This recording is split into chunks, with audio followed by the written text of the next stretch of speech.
அன்னாபிஷேகம் எதற்காக பண்ணணும், என்னைக்கு இந்த நிகழ்வுங்கிறது நடக்கிறது? ஐப்பசி மாதத்தில் வரக்கூடிய பௌர்ணமி அன்னைக்கு அன்னாபிஷேகம் செய்வது அப்படிங்கிறது சிறப்பு. யாருக்கு பண்றாங்க? சிவபெருமானுக்கு மட்டும்தான் அன்னாபிஷேகமா? கண்டிப்பாக. படி இழக்கும் பெருமாள் யாரு அப்படின்னா அந்த சிவபெருமான் தான். ஒரு சின்ன கதை அப்படிங்கிறது சொல்லுவாங்கல்லவா. முருகனும் கணபதியும் என்ன பண்ணாங்கன்னா, அந்த எல்லா ஜீவராசிகளுக்கும் சிவபெருமான் வந்து படி அளப்பதற்காக கிளம்பிட்டாராம். அப்போ இவங்க 2 பேரும் சேர்ந்து ஒரு இரும்பை வந்து ஒரு கூட்டுக்குள்ளே அடைச்சி வச்சுட்டு இந்த இந்த ஜீவனுக்கு எப்படி வந்து படி அளக்கிறாரு பார்க்கலாம் நம் தந்தை அப்படிங்கிற மாதிரி சொல்லி விளையாட்டுக்காக ஒரு எறும்பை பிடிச்சு அடைத்து வைக்கிறாங்களாம். சிவபெருமான் தன் பணிகளை முடித்து கொண்டு வந்தபோது,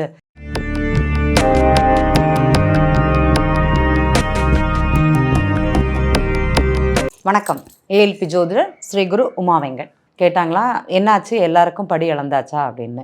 எல்லாருக்குமே கொடுத்தாச்சு அப்படின்னு. இல்லையே, நான் அடைக்கப்பட்ட ஒரு ஜீவனுக்கு நீங்கள் படி அளக்கலையே அப்படின்னானா.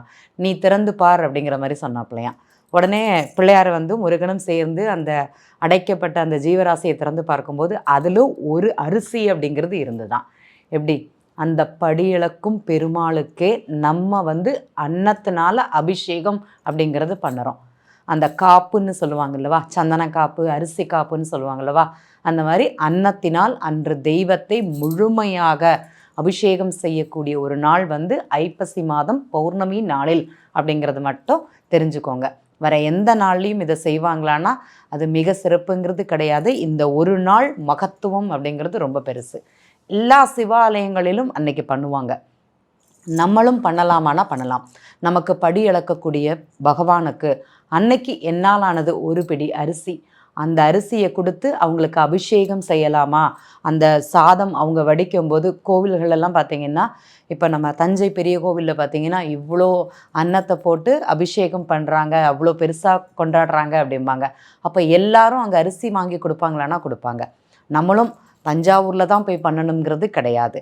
பக்கத்தில் உள்ள சிவ ஆலயங்களில் அதற்கு முன்னாடியே சொல்லிவிட்டு என்னால் ஆனது நானும் செய்து தருகிறேன் அப்படிங்கிற மாதிரி சொல்லிவிட்டு அரிசி வாங்கி கொடுங்க. ஏன்னா அந்த சூரிய பகவானால் அந்த நெல் மணி அப்படிங்கிறது விதைச்சி அதுலேருந்து வரக்கூடிய அந்த அன்னத்தை அதே சூரிய கடவுளான அந்த சிவபெருமானுக்கு கொடுப்பது நம்ம எல்லா நாளும் சாப்பிட்றோம். அந்த உணவுக்கு பார்த்திங்கன்னா அந்த படி அளப்பதற்கு அவர்தான் காரணம். அந்த ஒரு நாள் அவருக்கு நன்றி தெரிவிக்கும் விதமாக நம்ம செய்யக்கூடிய ஒரு செயல் அப்படிங்கிறது தான் இந்த அன்னாபிஷேகம். இதை செய்யலாமான்னா எல்லாரும் செய்யலாம். சரி, இந்த அன்னாபிஷேகத்திற்கும் எறும்புக்கும் என்ன கதை? ஏன் எறும்பை அந்த நேரத்தில் பிள்ளையார் பிடிச்சு வச்சாரு? இப்போ நம்ம வீட்டில் நிறைய குட்டி குட்டி எறும்பாக ஓடின்னு இருக்கும். ஒன்று போல் ஒரு கருப்பு எறும்பு இல்லைன்னா வேறு விதமான எறும்பு அப்படிங்கிறது போகும். கடி எறும்பை பற்றி பேச மாட்டாங்க. அப்போ என்ன சொல்லுவாங்கன்னா, பிள்ளையாருக்கு ஏதோ வேண்டுதல் இருக்குது அப்படிங்கிற மாதிரி பெரியவங்க சொல்லுவாங்க. அப்போ இந்த எறும்புகள் சாரையாகன்னு சொல்லலாம். அப்படியே வரிசையாக போகும்போது பெரியவங்க என்ன சொல்லுவாங்கன்னா, பிள்ளையாருக்கு ஏதாட்டி வேண்டுதல் வச்சுருக்கியா பாரு, எறும்பு அப்படியே போயின்னு இருக்குது அப்படிம்பாங்க. அந்த எறும்புக்கும் பகவான் வந்து ஒரு முக்கியத்துவங்கிறது அந்த இடத்துல கொடுத்துருக்கார் அப்படிங்கிறது சொல்லலாம். இந்த அன்னாபிஷேகம் பண்ணுறதுனால என்ன பலன்? நோய் நொடிகள்லேருந்து ஒரு மாற்றம், ஒரு விலகல். எனக்கு நோய் படுத்திகிட்டே இருக்குது, அந்த இதுலேருந்து எனக்கு மாற்றம் வேணும், எனக்கு இதுலேருந்து விடுதலை வேணும்னு யார் நினைக்கிறீங்களோ அன்னாபிஷேகத்திற்கு தேவையானதை அப்படிங்கிறது நீங்கள் பண்ணுங்கள். அன்றைய நாளில் அதை தரிசனம் பண்ணுவது கூட சிறப்பு. அதை போய் பண்ணி பாருங்கள். எனக்கு கடன் இருக்குது, கடன் தீர்ப்பதற்கு இந்த அரிசி தானமாக செய்யலாமா? தாராளமாக செய்யலாம். முன்னாடி பெரியவங்க சொல்லுவாங்க, அந்த ஒரு அரிசியில் இந்த எறும்புக்கு புத்தில் வந்து ஒரு பிடி அரிசி அப்படிங்கிறது போடணுமா. அரிசியை ஊற போட்டுட்டு அன்னைக்கு அந்த அமாவாசை பௌர்ணமி அன்னைக்கு, ஐப்பசி மாதம் பௌர்ணமி அன்னைக்கு இந்த எறும்பு புற்று எங்கே இருக்குதோ, இல்லைனா வெறும் அரிசியை கூட எறும்பு புற்றில் போய் போட்டுட்டு வாங்க. நீங்கள் ஒரு பிடி அரிசியை போட்டுட்டு வாங்க. அப்படி போடும்போது அந்த அரிசி வந்து அந்த ஒரு அரிசியை வந்து எறும்பு 2.5 வருடம் வந்து தன் உணவாக எடுத்துக்கணுமா. அந்தளவுக்கு அதுக்கு அந்த உணவுங்கிறது தேவைப்படுது. மழை காலத்தில் சேமித்து வைக்கும்னு மட்டும்தான் நம்ம கேட்டிருக்கோம். பட் கிடையாது, அந்த அரிசி மழை காலத்திற்கும் அது உதவும். நம்மளுடைய நோய் கடன்கள்லேருந்து அது தீர்க்கறதுக்கு உதவுமானா அந்த பிள்ளையார் நம்ம வந்து வழிகாட்டுறாரானா கண்டிப்பாக வழிகாட்டுவார். அரிசி சாப்பிட்டதுனால என்னுடைய கடன் தீந்துருமா, எறும்பு அரிசி சாப்பிட்டா கடன் தீந்துருமானா கிடையாது. அதற்கு ஒரு வழிகாட்டி, ஒரு ஜீவனுக்கு நம்ம உணவு கொடுத்துருக்கோம்னா என்னுடைய அன்றாட பணிகளை அந்த கடவுள் பார்த்து கொள்வார், என்னுடைய கடனை என்னுடைய கடவுள் பார்த்து கொள்வார் அப்படிங்கிறது தான் உண்மை. ஸோ முடிந்தவர்கள் அன்னைக்கு பௌர்ணமி அன்னைக்கு ஒரு பிடி அரிசி எடுத்து எறும்பு கூடு எங்கே இருக்குதோ அங்கே கொண்டு போட்டுட்டு வாங்க.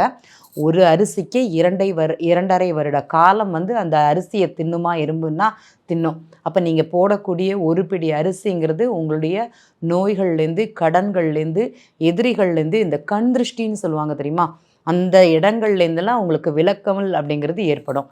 இப்போ பார்த்திங்கன்னா இந்த எப்போதுமே இந்த இயற்கையிலேருந்தே கிடைக்கக்கூடிய அந்த எச்சில், இந்த பசுமாட்டோட எச்சில் அப்படிங்கிறது நிலத்தில் பட்டதுன்னா அவ்வளோ விசேஷம்னு சொல்லுவாங்க. முன்னாடி வீடுகளில் வந்து பசுமாடை வந்து கட்டுறதுக்கு தொழுவத்தில் மட்டும் இல்லை, வேறு எல்லா இடங்கள்லையுமே கட்டுவாங்க. காலி மனைகளில் அப்படிங்கிறது கட்டுவாங்க. அந்த கட்டும்போது அதில் வாஸ்து பிரச்சனை இருக்குமான்னா அங்கே இருக்காது. அப்போ நம்ம கையிலேருந்து ஒரு பிடி அரிசி எடுத்து போடுறோம், அதை அந்த எறும்பு வந்து சாப்பிடுதுன்னா அதோட எச்சில் படப்பட நம்மளுடைய பிரச்சனைகள் விலகுமானா கண்டிப்பாக விலகும். இது நிறைய பேருக்கு தெரியல. செய்து பாருங்கள். நீங்கள்லாம் செய்துட்டு வரீங்களான்னு யாராட்டி ஒருத்தங்க கேள்வி கேட்பீங்க. நாங்கள் செஞ்சுட்டு வரோம். டெய்லி கூட ஒரு 5 அரிசி அப்படிங்கிறது எடுத்து போட்டுட்டு தான் இருக்கோம். என்ன பண்ணுவோம் அப்படின்னா, அரிசியும் மண்டவெல்லமும் சேர்த்து சுவாமிக்கு வந்து நேவேத்தியம் பண்ணுவோம். அந்த 3 நேரத்தில் காலம்பரை, மத்தியானம், சாயந்தரம் இந்த 3 நேரத்தில் விளக்கு நேவேத்தியம் பண்ணும்போது கொஞ்சம் அரிசியும் கொஞ்சம் மண்டவெல்லமும் எடுத்து தனித்தனியாக வச்சுப்போம்.